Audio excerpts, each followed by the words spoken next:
grand scale, you know, but for us, it's a piece of our history. And instead, you know, there ended up being warehouses, and more warehouses, and more warehouses. And to me, it's almost painful, you know, because I don't want anything more than to find out what was there first and put it out for everyone else to consume, you know, so everyone else can see it and we can all share that history. And a lot of that's really coming to a head. I mean, right out here, you know, the Messick Farm gone, you know. It's a great cause. I mean, you know, the people going in, at least the school, it's a school.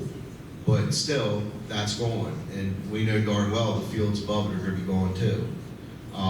And we don't know what that'll be. And, you know, it's hard as a property owner myself, you know, to say, hey, you know, I wish this wasn't happening, but it is the owner's right to do what he pleases, or she. And, but still, the history's disappearing. And, you know, I'm trying to get everyone to get out and say, hey, let's go ahead and try to save some of this. Let me do what I can do. Obviously, you know, looking around, not everyone's gonna go out and dig a big hole and, you know, try to look for stuff. But, you know, if you know people that have older homes or some historic value to their home, let someone know. Now, I'm not saying open the door for any kid that comes up with his Metallica t-shirt, dirty clothes. You know, if they can't represent themselves well, you shouldn't let them on your property. But if you have someone that's gonna come up and respect your property, stay in touch with you, and, you know, try to help you learn more, you know, that's a good person. They're out there doing something worthwhile. And that's what, you know, I enjoy doing. A lot of the fines, you know, I was starting to touch earlier on, why don't we see the bigger coinage, and I told you that.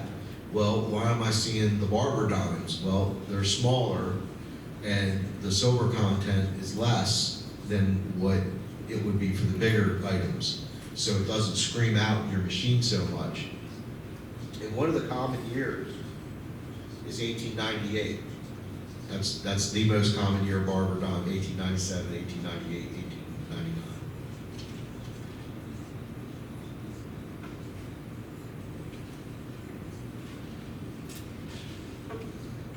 Excuse me, talk myself dry.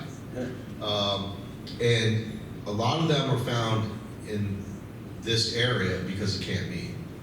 Now, I didn't want to touch a lot on Camp Meade because I'm looking around, and I know some of you guys were here for my Camp Meade presentation, and I know others have done presentation on the camp. But if you didn't know, it's a camp that came late in the 1890s, around 1898, and it was in and out of business for the next 3 years. And their business was bringing people in to either ship overseas, and then after the Spanish-American War, they came back and they mustered out through Camp Meade. And the last mustering was from the Philippine War, which a lot of people don't realize they consider a separate war. So when you had the Spanish-American War, when that ended, we weren't satisfied. We went to war with the Philippines. And as you go further in your world history, you can see the relevance of what happens in the 40s because we took the Philippines from Spain in the 1900s. So it's just interesting how that history would tie in going forward. And the camp was pretty unique. They did the camp here because of humidity. They came from Camp Alger, which was in Virginia. And they had a breakout of, I think it was typhoid or typhus. As soon as you get into anything that starts with Ty, I don't really know what it is unless it's food. And so they had an outbreak, and we'll just call it dysentery at this point. So everyone was sick there. They brought them out here. The Army Corps engineered, they came through. They saw that we had a lot of wells in the area, a lot of springs in the area. And sometimes when you look through the township, you'll still see the terracotta pipes in different spots. And they were part of the water system that used to be used. And when they did that, they brought the people out and acclimated them to the humidity. And I don't think anyone from Camp Meade actually shipped to Spain during the war. So I don't believe that anyone actually left the camp to actually go fight in the war. It was a very short affair, very short. But the camp did have people that passed away in the camp. I do believe it was over 20-some soldiers did perish.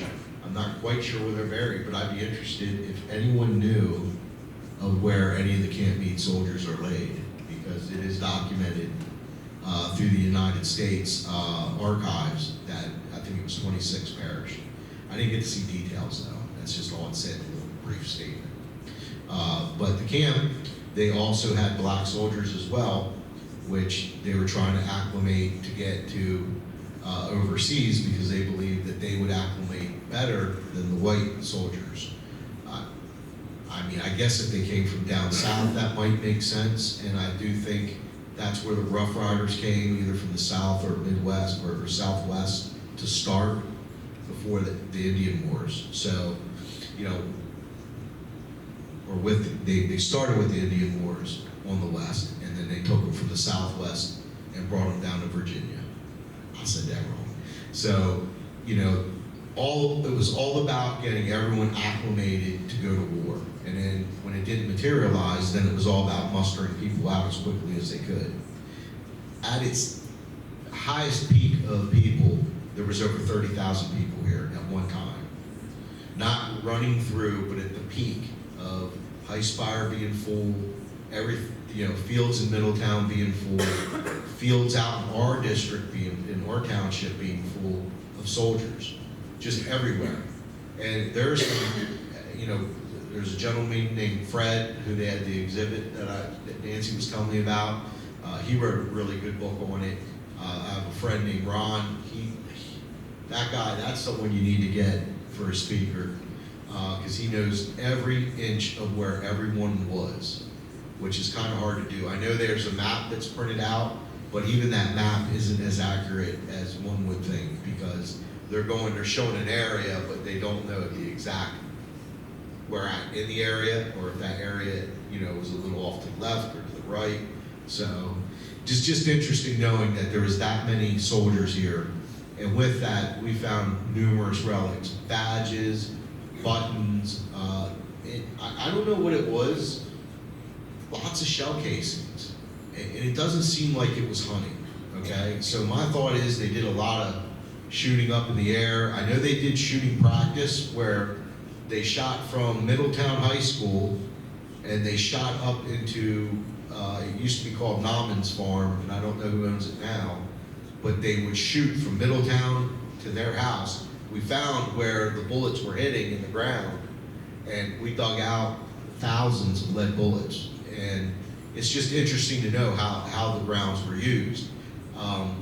Down part of the high school property, there was a gentleman named Leo, and he owned a house that burnt down.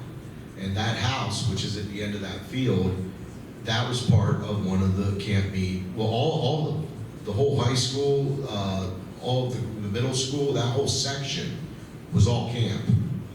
I know one guy, he goes in, when he can, and he'll get relics right off of the soccer and football practice fields.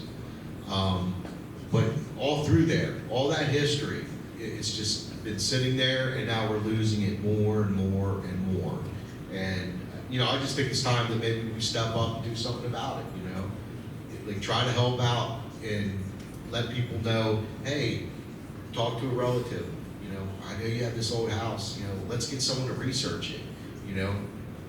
I've done stuff for people where they wanted to find personal effects for their location, and we've done that.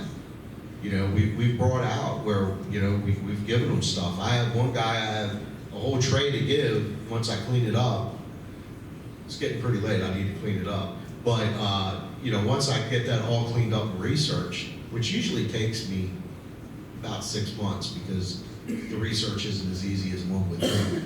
And also to clean it. The one thing I didn't bring here were the tools I use to clean the coins and to clean the relics I do find, which are like little wire brushes, lead pencils. There's a ton of stuff that you can use, solvents, silver cleaners, CLR for the rusty iron stuff that you just can't get. And I even Dremel some stuff to get the stuff off it.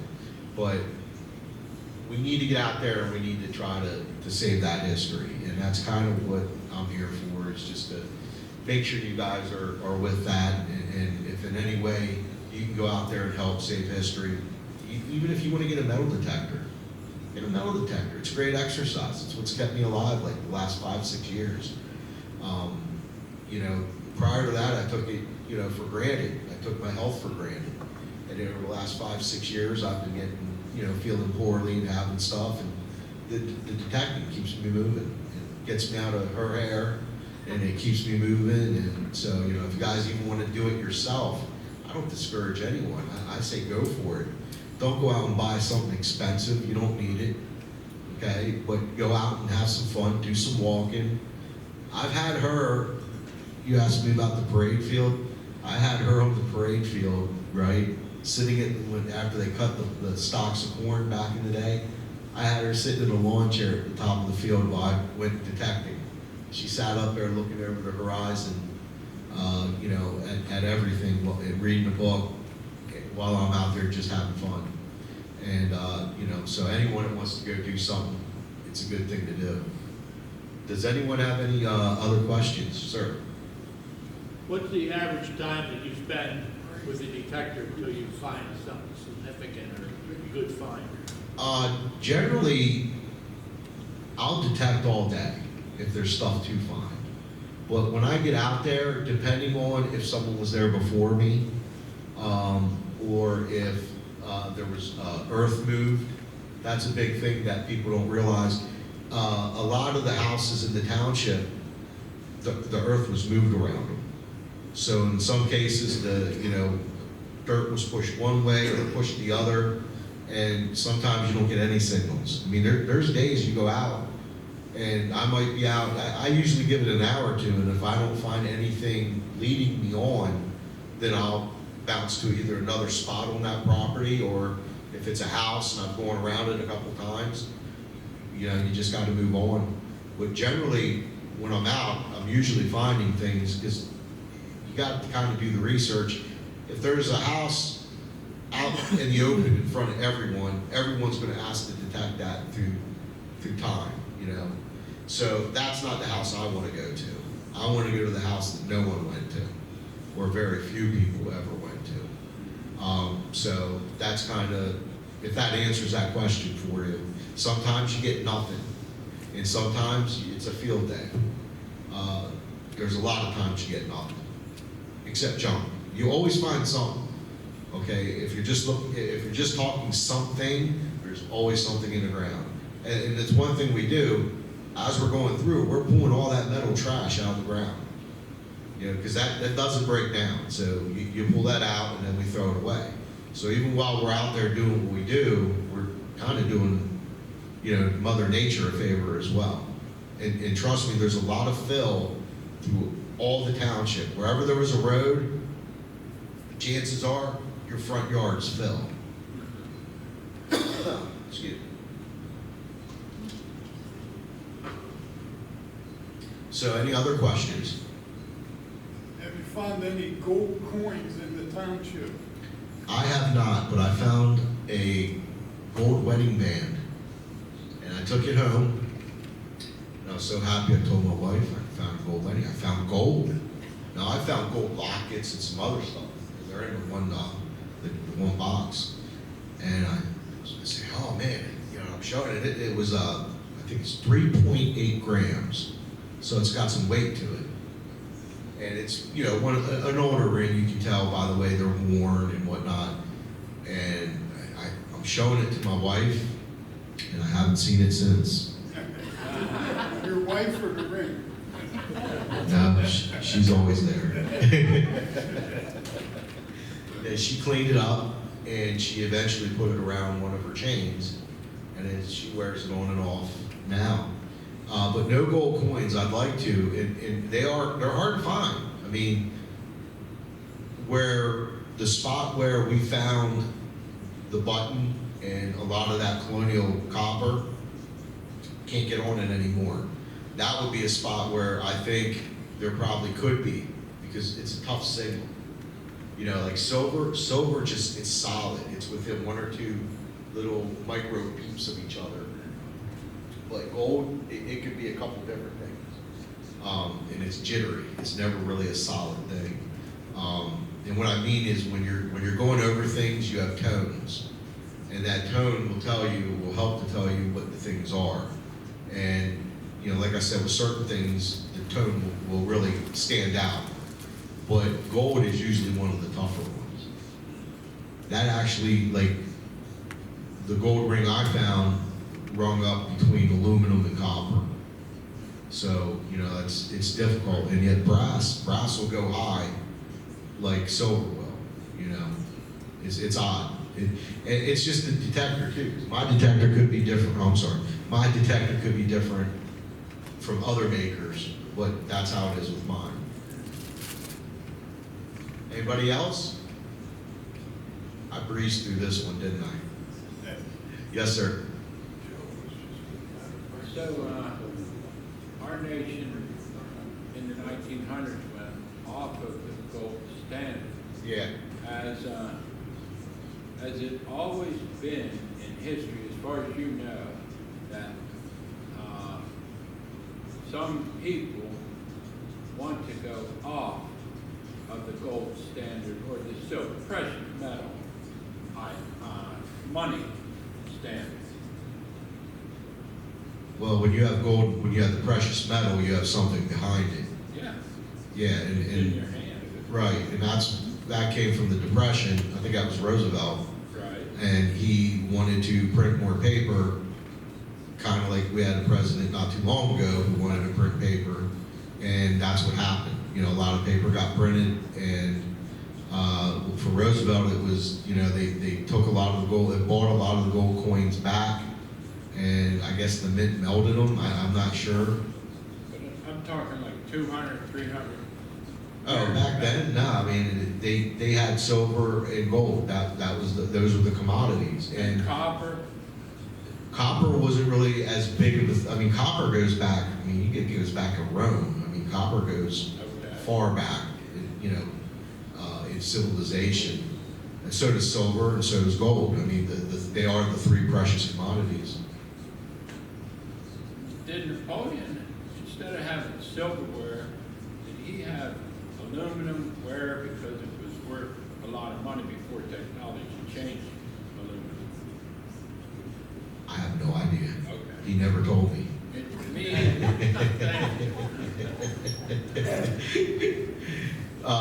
But yeah, I mean, even right now, copper, if you had 145 copper pennies, you'd get $5 for it. I don't know if you guys are following precious metals right now, but that's how out of whack it is. That it's $4.99 a pound with copper, and that's 145 copper pennies. So, I mean, real copper pennies, Okay. 82 or older. So where do you take them to turn it? Oh, I don't. I'm just telling you that's where we're at right now. You can't really, because you can't melt copper. Where do you turn it into coins now? As far, The bank doesn't exchange. oh yeah, the bank won't do that. You'd have to. It would be non-sanctioned. I don't think it's legal, no matter what, with copper pennies. But it's just how bad things are that, you know, the value is so out of whack on some things. But he's talking about a guy collecting pennies. I have a whole big jug full of copper pennies from my family, or my wife's family had a family business, and it ended right after copper went to zinc. So, you know, after that, they were out of it. They were no longer in business, but we have thousands of copper pennies. But I don't think it'll ever come to that. It's just weird that, like right now, that's what copper's worth, and normally it's not that expensive. You know, silver's over $30 an ounce, and gold's at 25 something an ounce. So they're all at records right now. I don't get rid of anything. I keep it all. She'll attest to that. But, I mean, you know, the coins I find they not only have, historic value, if they were with Camp Meade, or, and not only just the value of the silver, some of them in the conditions they're in are worth even more. One coin I have, it's a copper, and it looks, if you look at the coppers, it has a line going through it. It was called a colonial counterfeit coin. And what they would do is they would counter stamp just a piece of copper, I guess, to look like a coin. And then you would never know the difference until it started to wear off. And I found one of those coins as well, and that's just for that one little coin, it's probably like $300-400. Because they're so rare, and because back then when they would find these, that was a big to-do. You get, I don't know if you got put in the cuffs, the stocks or not, but that was a big deal. And to get off the metal just for 1 second and to talk about this township, another thing I find a lot of are horseshoes, buckles, and suspender clips. And where that's significant is, if you had a horse back in the 1700s, you had some money. So the reason I find a lot of suspender clips is from the 1600s into the 1700s, when the men were pulling the plow themselves. So we didn't have horses just, the Spanish brought a lot of the horses, and they didn't hit up this way in full force, that everyone had a horse until later. But when this started out, to have a horse, you had some money, and that meant you didn't have to pull the plow. And this township was built off that work ethic, and it was built off that. And that's the one thing I love about Lower Swatara Township, and what I love about Middletown, and all the areas surrounding it, is that this was built off hard work, and it's relevant, and you can see it in the relics that you find. Buckles, D-buckles. I always joke, I always say, all I get is D-buckles around here. A D-buckle is just a buckle that's like that, looks like a little D, okay? And that was used for the horses. And you find a lot of those, you find a lot of belt buckles. Usually where you find the belt buckles, you find the suspender clips, because that's where they were pulling. And it's just interesting, and it speaks volumes for what this area was all about. And even when they hosted Camp Meade in this area, that's a big deal, that is a huge deal. We also, I don't know if, did the Air Force Base touch the township, or is that Middletown? It's both. It's both? Yeah, I thought so. Noda. Noda, man, I love Noda. I found so much stuff there. So many, because Camp Meade was there. And tent tighteners, coins, buttons, it was just loaded with stuff. And that's in the 2000s when I got there. And that's after people have been, there for years. But, those places are gone. They're absolutely gone. And I'm just going to say, whatever you can do, do it. And with that said, I thank you for your time, and I'll take any more questions you have. Just a statement. You asked where the base was. I think in the 60s, they built where Penn State's at, a warehousing area up there. And it wasn't up there too long before the base closed. But Oh, really? yeah. Yeah. Olmsted, right? Yes. Yeah. But you said where was it in township? And where Penn State is, their administration building, I guess, was the Air Force administration building. Oh, okay. And behind it, and warehouses behind there, they were Air Force warehouses. But like I said, it wasn't. They built them, and it wasn't too long, and they closed the base. Oh, really? Yeah. Yeah, that was before my time. Any other questions? Well, I thank each and every one of you for coming out. If you want, please grab a sticker or a business card. Check out my channel. It's entertaining. You get to watch me get dirty, fall, have fun. And I just thank you all. And do what you can. Do what you can, and let's save some history. If you want to get in touch with me, all my information's on the card. And I want to thank Nancy and the organization for letting me reach out and do this. This is not what I do. I'm not a normal presenter, although I've done a few now. But Nancy gave me the shot, and I appreciate her confidence in me. Even with this one, I was sending her notes. She's like, I'm not worried about it. And, you know, and it's tough to get a lot of people interested in this aspect of saving history. It's easier to go buy some. We're antique dealers too, by the way. Old factory, Homestown. But it's easier to do that than to actually go out and physically save it. And I thank all the farmers and all the homeowners in the township that have let me onto their properties and into their lives, because I've made great friends. I can do all of Longview Road and stop the whole way and grab a bite to eat from everyone. You know, but it's really nice, and you know, now, you know, like Mr. Fox, you know, the Bella J Farm, all those places are just beautiful places I fell in love with. And if you get out, you're bored on a Sunday, do that Sunday drive. You know, head down Longview, head down the back channels of the township, come on back Foley Mill Road. Just, there's a lot of interesting things to see and do. So thank you all, thank you Nancy, and thank the organization. I appreciate it.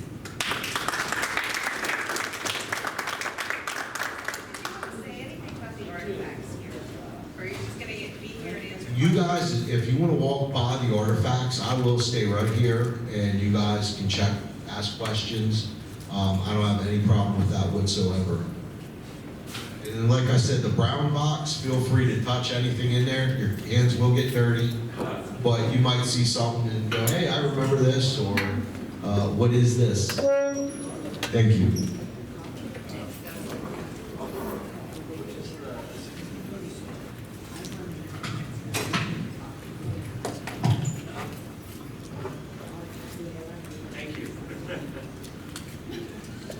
There's lots of goodies left, help yourself.